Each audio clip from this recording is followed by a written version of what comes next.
Jadi intinya dalam kehidupan ini harus sabar, harus terus-menerus sabar. Makanya Imam Nawawi mengawali bab sabar ini dengan firman Allah dalam surat Ali Imran ayat 200. Ya ayyuhalladzina amanu sabiru wasabiru warabitu wattaqullaha la'allakum tuflihun. Hei orang-orang beriman, bersabarlah. Dilanjutkan lagi, wasabiru, tetapkan kesabaranmu. Karena sabar itu bukan sekali, bukan dua kali. Ya, maka sabar terus menerus, maka tetapkan kesabaran kita. Kita sering mendengar orang sabar ada batasnya. Kalau ada batasnya belum sabar namanya.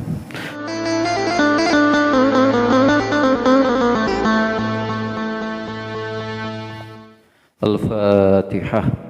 أعوذ بالله من الشيطان الرجيم بسم الله الرحمن الرحيم الحمد لله رب العالمين الرحمن الرحيم مالك يوم الدين إياك نعبد وإياك نستعين اهدنا الصراط المستقيم صراط الذين أنعمت عليهم غير المغضوب عليهم ولا الضالين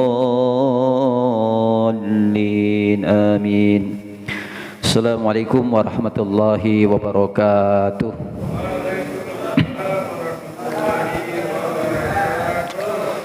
Innal hamdalillah nahmaduhu wa nasta'inuhu wa nastaghfiruh wa na'udzu billahi min shururi anfusina wa min sayyiati a'malina may yahdihillahu fala mudilla lahu wa may yudlil fala hadiya lahu. Asyhadu an la ilaha illallah wahdahu la syarika lahu wa asyhadu anna Muhammadan abduhu wa rasuluhu la nabiyya ba'dah. Allahumma salli wa sallim ala sayyidina Muhammadin ibni Abdillah wa ala alihi wa sahbihi wa mawalah. Qala Allah ta'ala fil Qur'anil Karim, a'udzu billahi minasy syaithanir rajim. Innal ladzina qalu rabbuna Allah tsumma istaqamu tatanazzalu 'alaihimul malaikatu alla takhafu wa la tahzanu wa abshiru bil jannati allati kuntum tu'adun. Wa qala nabiyyu sallallahu alaihi wasallam man ahya sunnati faqad ahabani wa man ahabani kana ma'i fil jannah.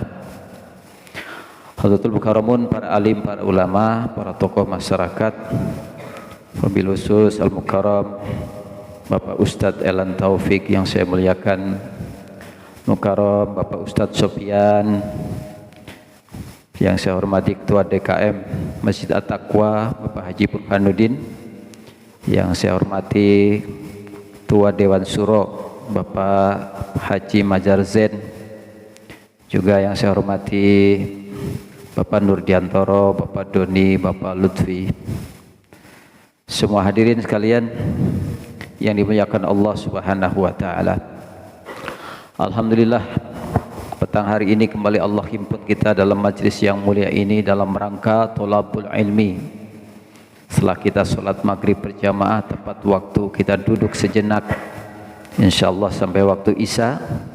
Mudah-mudahan Allah limpah curahkan rahmat kepada kita, Allah berikan kepahaman agama dan ilmu yang bermanfaat yang akan makin meningkatkan kualitas ubudiyah kita kepada Allah Subhanahu wa taala.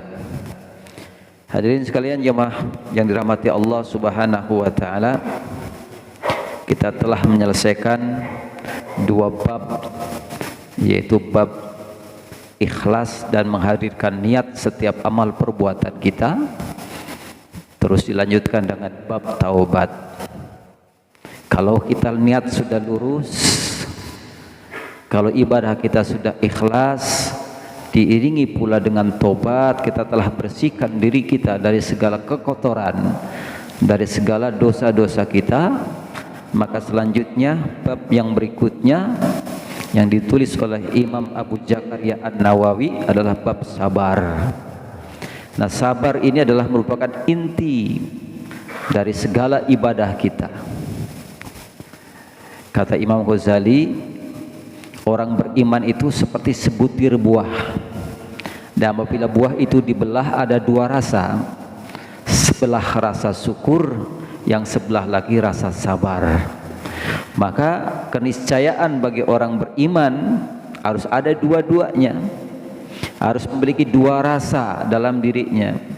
bersyukur setiap kita mendapatkan nikmat dari Allah Subhanahu wa taala, bersabar ketika kita mendapatkan ujian dan sesuatu yang tidak menyenangkan diri kita. Apa makna sabar? Nerimo, orang Jawa. Bukan.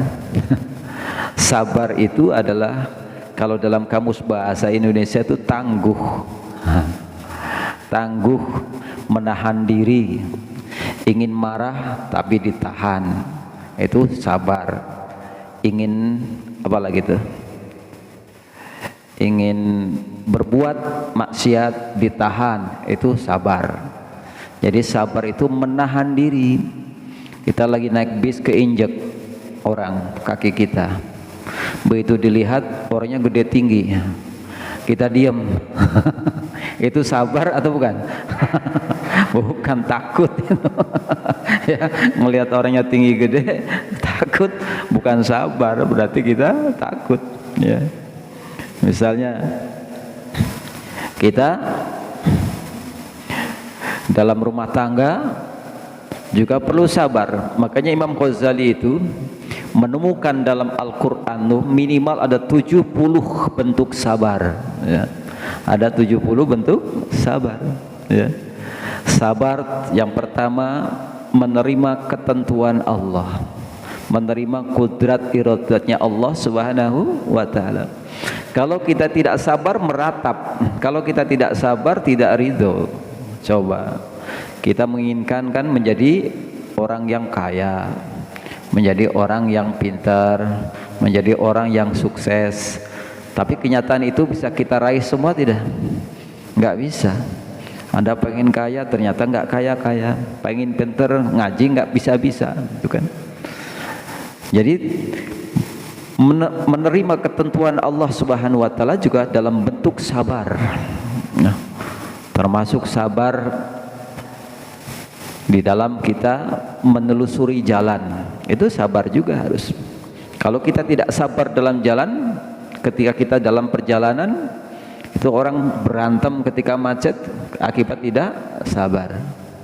Apalagi kalau kita pulang kampung lebaran macet, ya, itu perlu kesabaran. Kampung Utan sampai sini dekat nggak? Tapi perlu sabar. Saya berangkat jam 5 dari sana. Kenapa? Karena kadang-kadang di rel tuh kereta lewat sampai 5, ya.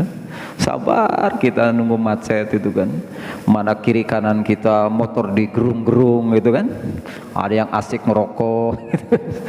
Masalah sabar nggak? Perlu sabar itu. Jadi intinya dalam kehidupan ini harus sabar. Harus terus-menerus sabar. Makanya Imam Nawawi mengawali bab sabar ini dengan firman Allah dalam surat Ali Imran ayat 200. Ya ayyuhalladzina amanu sabiru wasabiru warabitu wattaqullaha la'allakum tuflihun. Hei orang-orang beriman, bersabarlah. Dilanjutkan lagi, wasabiru, tetapkan kesabaranmu. Karena sabar itu bukan sekali, bukan 2 kali. Ya, maka sabar terus menerus, maka tetapkan kesabaran kita. Kita sering mendengar orang sabar ada batasnya. Kalau ada batasnya belum sabar namanya. Yang namanya sabar tidak ada batasnya, itu sabar namanya. Kalau ada batasnya berarti bukan sabar. Ya, sabar terus menerus. Maka kalimat ya ayyuhalladzina amanu sabiru wasabiru diulang lagi, tetapkan kesabaranmu. Jadi kesabaran itu harus senantiasa, terus sabar. Karena kalau tidak sabar kita dalam ibadah saja, ya, tadi kan banyak 70 tuh, termasuk dalam ketaatan kepada Allah itu harus sabar.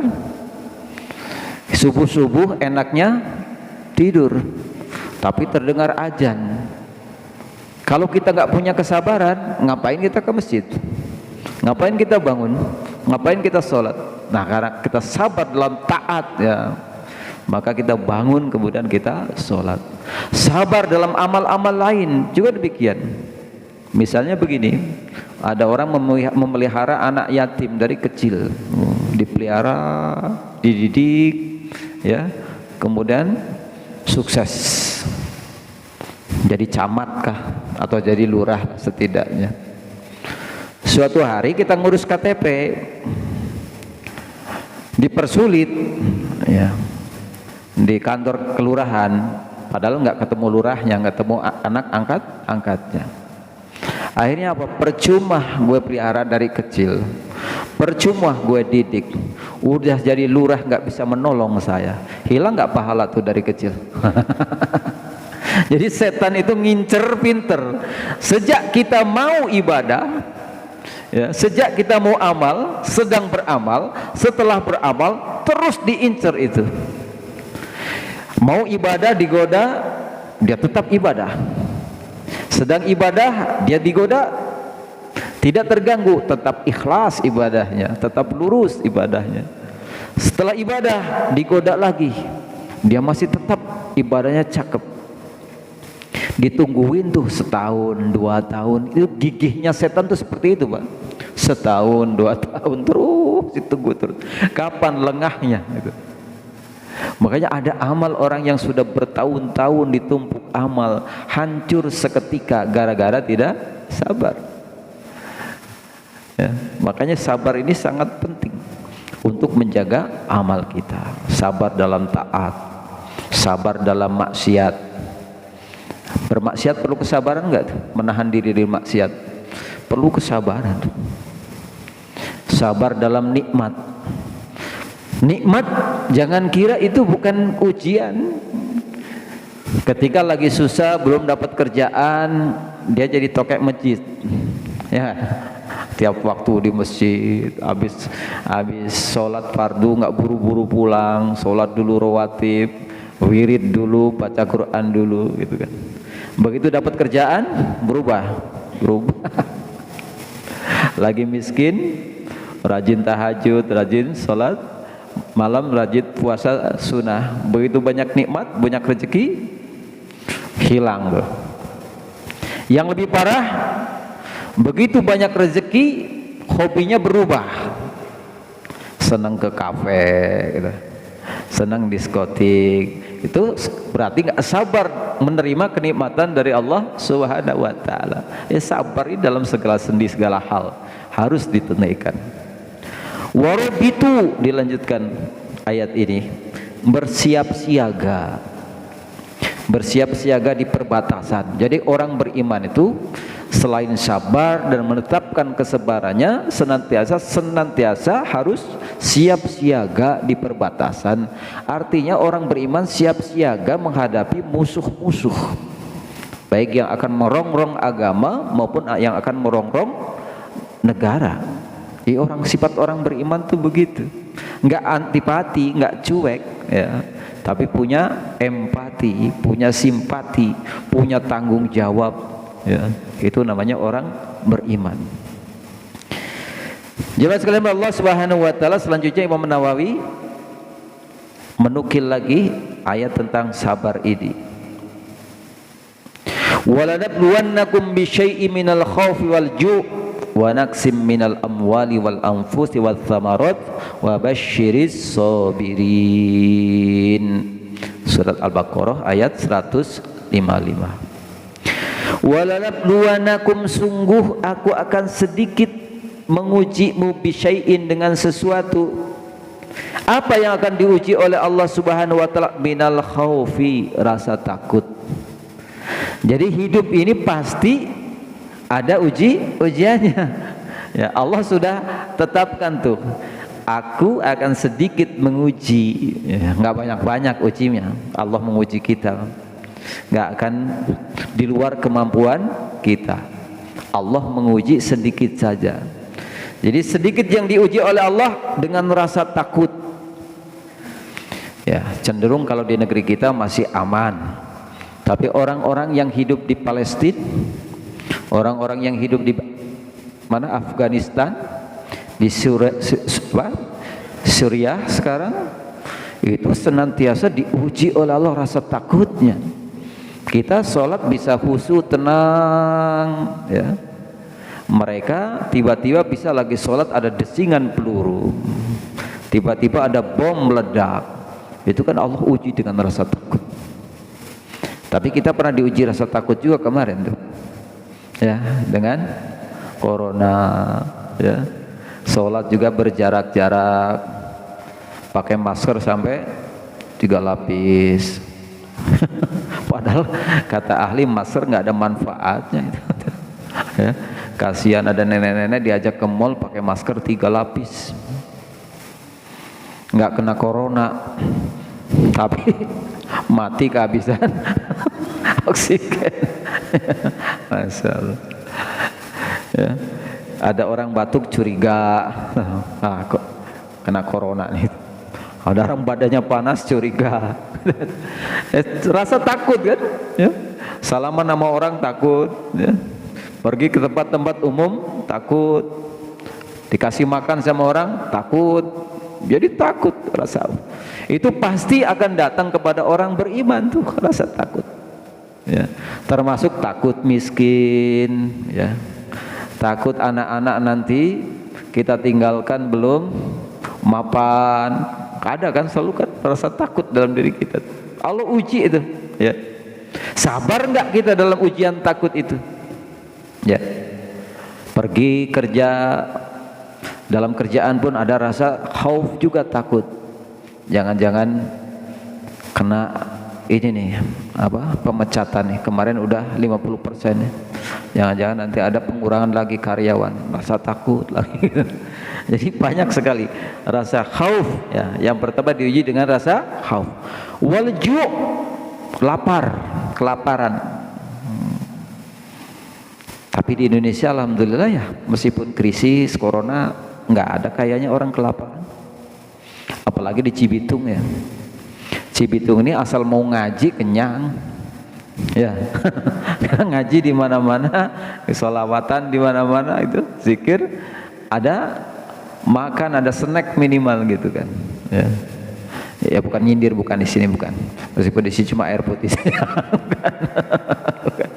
Ya, hampir keseluruhannya itu. Pasti tahu tuh. Pak Haji Solihin nih, salawatan malam Kamis makan, salawatan malam Jumat makan, ngaji malam Sabtu makan, ngaji malam Selasa makan, gemuk kalau di Cibitung. Berarti kalau orang sampai kelaparan di Cibitung nggak mau ngaji dia, berarti. Ya. Orang aswa aja kayak kita mah, ada orang mati aja kenyang. Ya. Tahlilan 7 hari kenyang gitu, nggak usah masak gitu. Masya Allah. Jadi kelaparan, peceklik. Tapi ada daerah-daerah tertentu yang memang terjadi kelaparan. Ya, terjadi daerah-daerah kantung-kantung kemiskinan gitu. Ada yang kelaparan. Jadi ada yang diuji oleh rasa takut, ada yang diuji dengan rasa lapar, kekurangan makanan. Ya. Kemudian wa naqsim minal amwali wal anfus, kekurangan harta. Ya, kan sekarang banyak usaha bangkrut, ya, kekurangan harta. Jualan tadinya omsetnya misalkan 100 juta, sekarang jadi 50 juta, kan kurang tuh. Atau gagal panen, kurang. Itu perlu sabar juga nih. Biasa kasih anak jajan sehari 200 misalnya itu. Sekarang jadi 50.000, berkurang. Kenapa? Dalam kondisi kekurangan harta. Anfus, kekurangan jiwa. Kemarin kan awal-awal corona, bentar-bentar kita dengar ambulan. Bentar-bentar dari masjid dengar innalillahi wa inna ilaihi rajiun. Bentar-bentar kita datang ke takziah ke orang meninggal. Itu kekurangan jiwa. Jadi ada orang-orang yang kita cintai, orang-orang yang kita ambil, mesti sabar kita.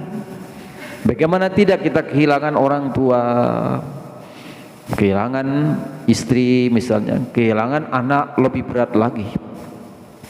Karena yang berat itu orang tua kehilangan anak dibanding anak kehilangan orang tua. Beda tuh. Makanya pahalanya lebih besar orang tua yang kehilangan anak. Apalagi anak yang belum balik gitu, menjadi tabungan di akhirat. Bahwa ketika malaikat Israel habis mencabut seorang anak yang belum balik, ditanya, habis dari mana kalian? Habis mencabut si Fulan bin Fulan bin Fulan. Bagaimana reaksi orang tuanya? Dia membaca inna lillahi wa inna ilaihi raji'un. Diberi musibah masih menyebut Allah, diberi musibah masih memuji Allah. Apa kata Allah? Wahai saksikan para malaikat, bangunkan dia rumah di surga dan namai rumah itu Baitul Hamdi. Karena apa? Dia telah diambil kekasihnya, diambil kesayangannya, diambil buah hatinya, tapi masih memujiku, masih menyebut namaku. Dia dapat rumah tuh di surga, namanya Baitul Hamdi. Berat Pak kehilangan anak Pak. Ya, saya kehilangan sampai 6, tapi belum lahir. Yang jadi keguguran tuh sampai 6. Harusnya saya anak 8, tinggal 2. Ada yang baru 2 bulan, ada yang baru 3 bulan, ada yang 4 bulan gitu kan. Ya, jadi lemah kandungan waktu itu. Jadi hampir putus asa juga itu, hampir nggak sabar juga itu, nggak dapat gitu kan. Tapi akhirnya Allah kasih juga, alhamdulillah. Apalagi kehilangan yang sudah lahir, lagi lucu-lucunya, ya, lagi montok-montoknya anak balita diambil. Bagaimana rasanya Pak? Luar biasa. Maka pahalanya gede. Dan jadi tabungan. Kenapa jadi tabungan? Karena kelak anak yang meninggal sebelum dia balik akan memberikan syafaat orang tuanya, menunggu dia di pintu surga. Antri tuh anak-anak kecil tuh, anak-anak yang dulu mati ketika masih bayi, ngantri nunggu orang tuanya, dicari orang tuanya. Maka beruntung ya orang yang punya tabungan seperti itu ya. Jadi diuji, ada orang yang diuji dengan rasa takut, diuji dengan rasa lapar, diuji kekurangan harta, diuji kehilangan jiwa, kehilangan orang-orang yang kita cintai, kehilangan orang-orang yang kita sayangi itu. Selanjutnya wathamarat, kehilangan buah-buahan, panennya gagal, gitu kan? Udah capek-capek bertanam dari ya, membajak sawah, membersihkan, merawat tanaman itu, begitu mau panen pusok, kena banjir atau kena hama, kehilangan buah-buahan ya, kehilangan buah kurmanya, kehilangan buah-buah yang lainnya. Jadi itu ujian dari Allah Subhanahu wa ta'ala. Wa basyiris sabirin. Tapi kata Allah, berikan kabar gembira bagi orang-orang yang sabar. Karena orang sabar itu pahalanya gede. Siapa orang yang sabar itu? Alladzina idza asobathum musibah qalu inna lillahi wa inna ilaihi raji'un. Yaitu ketika orang diuji kehilangan hartanya, lagi dalam rasa takut, kehilangan orang-orang yang dicintainya, kehilangan hasil panennya, kehilangan perdagangannya, kehilangan usahanya, kehilangan hartanya, kemudian dia ucapkan sesungguhnya semuanya dari Allah dan akan kembali kepada Allah. Itu orang yang sabar tuh. Tapi innalillahinya bukan cuma di bibir. Innalillahi juga sampai ke dalam kolbunya, artinya bibirnya mengucapkan itu memang dalam dirinya dia ridho. Dia mengakui apa yang kita punya itu adalah pinjaman Allah, dan ketika Allah mengambilnya, apa yang kita harus buat kecuali kita merelakan. Makanya kata Kiai Jainuddin MZ itu, kita nikmat itu hidup seperti tukang parkir. Ya. Kata Jainuddin MZ itu, jadi tukang parkir harusnya hidup tuh. Karakternya harus seperti itu. Mobil masuk berbagai macam merek tuh. Ada BMW, ada Mercy, ada Pajero, ada Fortuner. Begitu pada pergi, santai aja, senyum aja tuh. Ya. Ada tukang parkir kemudian jangan keluar, jangan keluar, jangan keluar. Itu ibarat kita dititipi oleh Allah, begitu diambil oleh Allah, kita menahannya, nggak tahu diri, kayak tukang parkir yang menahan mobil padahal cuma parkir doang, nggak boleh keluar, diakui sebagai miliknya gitu. Nah, orang beriman tuh begitu, karakternya harus seperti tukang parkir. Apapun yang kita punya itu titipan tuh, numpang parkir doang tuh. Kita lagi punya rumah bagus, berarti Allah lagi parkirkan rumah bagus kepada kita. Allah berikan mobil kita, Allah lagi parkirkan mobil kepada kita. Termasuk anak kita, Allah lagi parkirkan itu, Allah titipkan kepada kita itu. Terus apakah kita tidak boleh sedih? Ya boleh. Kehilangan anak kita, sedih boleh. Jangankan kita, Rasulullah SAW ketika Ibrahim, ya, putranya yang laki-laki meninggal ketika masih balita, meneteskan air mata Rasulullah. Para sahabat bertanya, apa ini ya Rasulullah? Maksudnya, kok engkau menangis? Apa enggak ridho? Ya. Apa jawab Rasulullah? Bukan, ini adalah air mata rahmat. Jadi boleh menangis, itu tandanya hatinya dipenuhi dengan rahmat, penuh dengan kasih sayang. Justru kita curiga kalau ada sesuatu musibah, ada sesuatu kehilangan, ada orang meninggal dunia, kita nggak ada rasa sedih. Orang tua meninggal melotot, ya. Jangan-jangan hatinya nggak ada rahmat. Orang lain tertimpa musibah, kita tidak ada empati gitu, ya. Santai saja, cuek saja. Jangan-jangan memang hatinya nggak ada rahmat. Justru hati ada rahmat, gampang terenyuh, lembut hatinya, gampang merasakan penderitaan orang lain, gampang merasakan kesedihan orang lain. Tandanya ada rahmat dalam dirinya itu. Ya, Rasulullah saja menangis, menetes air mata. Tapi air mata itu bukan air mata tidak ridho. Yang tidak boleh air mata meratap, tidak ridho atas ketentuan Allah Subhanahu wa Ta'ala. Ya. Saya pernah di pemakaman itu ada anaknya nangis, ditarik-tarik sama orang, jangan sampai jatuh air matanya ke kuburan, nanti disiksa. Yang dimaksud air mata jatuh kepada mayat yang disiksa, air mata ratapan itu yang tidak ridho. Kalau air mata rahmat, air mata tanda dia ada kasih sayang dalam dirinya, nggak mengapa. Yang dimaksud itu seperti orang Yahudi itu, kalau ada orang mati sampai meratap-ratap, menyobek-nyobek bajunya, mencakar-cakar mukanya. Nah seperti itu. Selagi nangisnya masih wajar, kesedihannya masih wajar, nggak mengapa.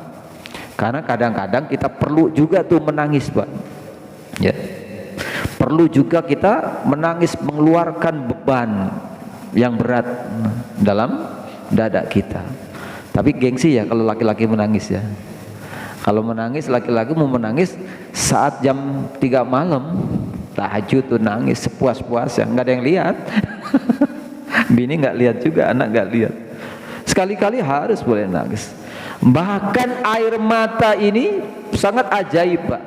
Neraka itu tidak bisa dipadamkan dengan apapun kecuali dengan air mata orang yang takut kepada Allah Subhanahu wa Ta'ala.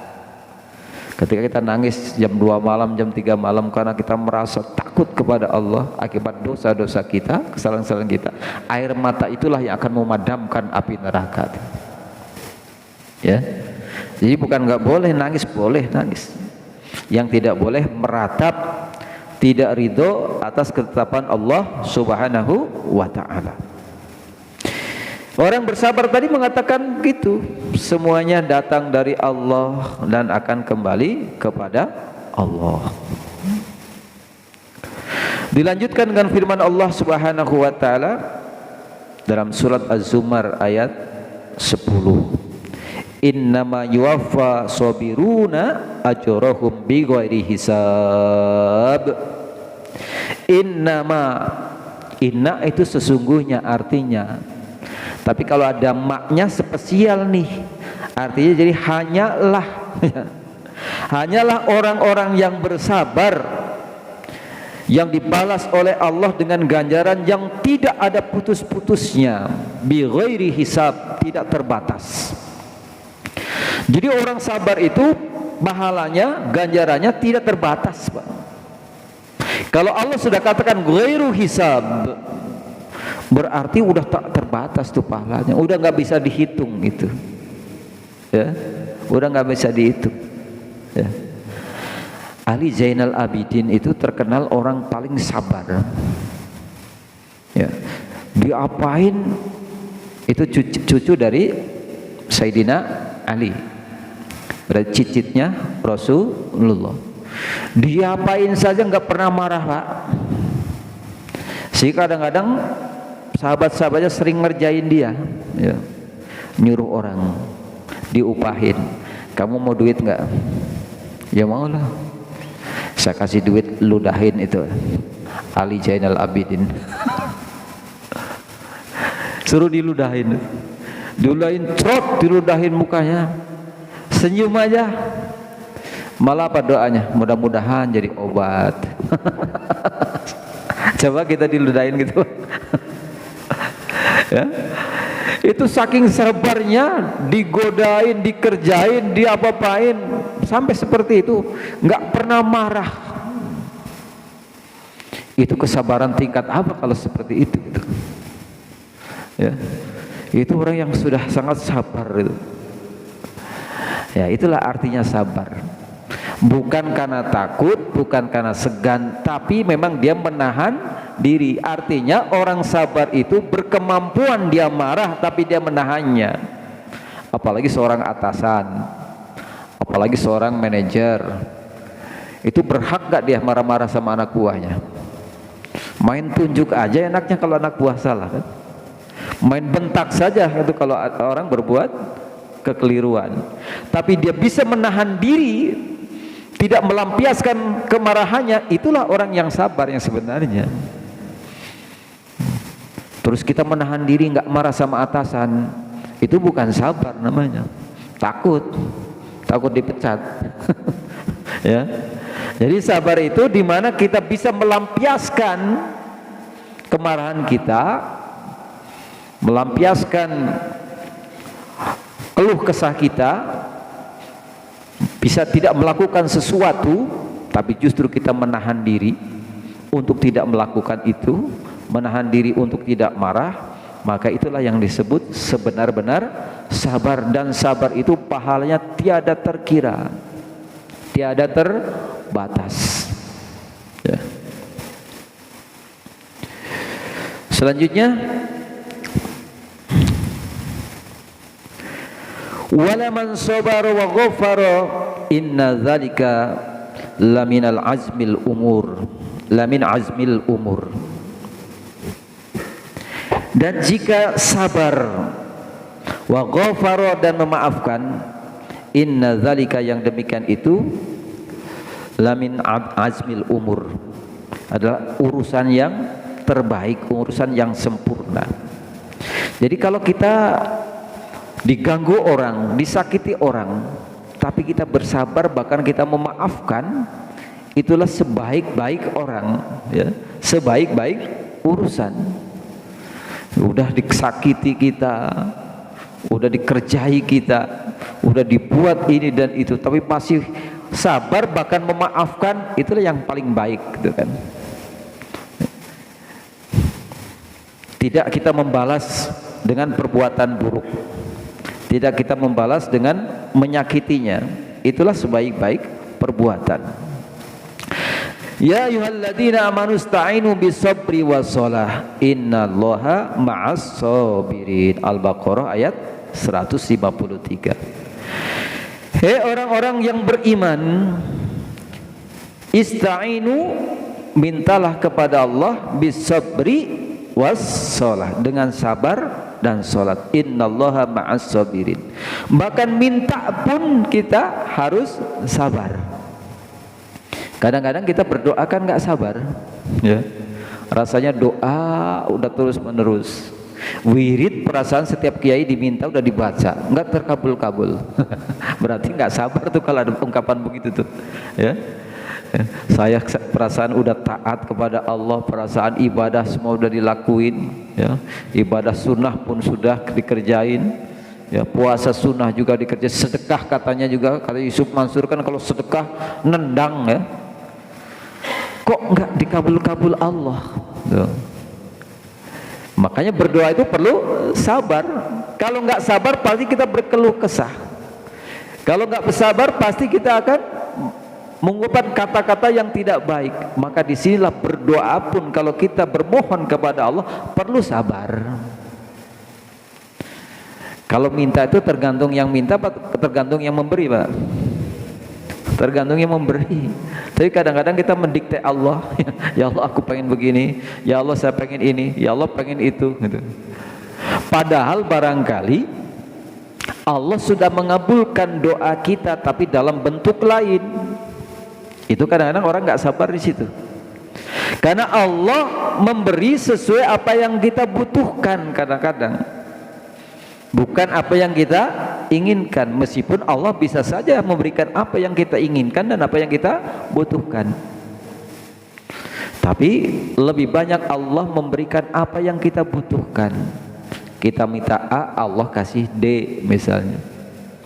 Kita minta rezeki banyak, tapi Allah justru kasih sehat kita. Tapi kita nggak menyadari kalau itu pun nikmat Allah. Karena orang kalau sudah sehat bisa cari rezeki nggak? Nggak bisa. Kalau nggak sehat bisa kerja nggak? Nggak bisa. Tapi dengan dikasih sehat dia bisa cari rezeki, bisa usaha, bisa kerja, bisa dagang. Tapi dia nggak syukuri sifat sehat itu. Ada orang yang dikasih sesuai dengan keinginannya, dikasih rezeki banyak, tapi nggak berhenti masuk rumah sakit. Ya gak? Masuk rumah sakit, sekali masuk rumah sakit 100 juta. Ya, meskipun penghasilannya sebulan 1 miliar, masuk rumah sakit habis sekian, ya, berobat habis, kita sembuh, nanti istri sembuh, anak masuk rumah sakit. Pilih yang mana kira-kira? Tuh, ibu bukan pilih namanya itu. Kalau suruh milih, ibu-ibu nggak suka milihnya begitu. Mau sehat, mau rezeki, dua-duanya. Rezeki banyak, sehat juga. Ya. Hidup ini kan pilihan, gitu kan. Tapi orang kadang-kadang, sekali lagi, kenapa dia suka tidak bersyukur? Karena tidak sabar. Tidak melihat Allah begitu maha sayangnya kepada kita, mengabulkan doa kita dalam bentuk yang lain. Karena barangkali orang ini kalau dikabulkan nanti berhenti ibadahnya. Ini kalau dikabulkan doanya sekarang nih berbahaya nih. Nanti dia malah jadi tidak taat lagi kepada Allah. Allah tahu kita itu. Atau barangkali buru-buru dikabulin karena tahu juga kita purikan orangnya. Model gini buru-buru dikabulin nih. Dekat malaikat kasih aja daripada dia purik. Jadi Allah Maha tahu. Allah lebih tahu dari kita, ya. Makanya dalam berdoa pun kita harus sabar. Wasta'inu bisabri wassalah. Tuh, diikuti dengan salat. Sabar, salat. Tapi sabar juga, kata Imam Suyuti dalam tafsir Jalalain, itu puasa, ya. Karena sabar sebagian daripada puasa sebagian daripada sabar. Maka sabar yang dimaksud itu kalau kita punya banyak permintaan, punya keinginan, punya cita-cita, banyak puasa. Tuh. Jadi banyak puasa. Ini dalilnya kenapa kita harus banyak puasa. Puasa nggak perlu harus Senin Kemis. Makanya orang-orang tua dulu tuh sering muasain weton kita, ya. Atau kita lagi ujian, ibu kita puasa 3 hari. Atau kita lagi punya lagi daftar kerja atau apa, dipuasain oleh ibu kita, ya. Dalilnya mana? Ini dalilnya. Wasta'inu bisabri wassalah. Jadi kalau punya keinginan banyak-banyak puasa. Nggak ada dalilnya puasa weton. Lah siapa bilang? Rasulullah tuh sering ditanya oleh sahabat karena setiap hari Senin berpuasa. Kemudian Nabi menjawab, daka yaumu wulidtu fihi wa unzila alayya. Aku berpuasa pada hari Senin karena hari Senin hari wetonku. Ya, hari lahirku. Jadi puasa Nabi itu puasa hari lahirnya. Maka itulah dalil yang membolehkan kita puasa weton, gitu kan.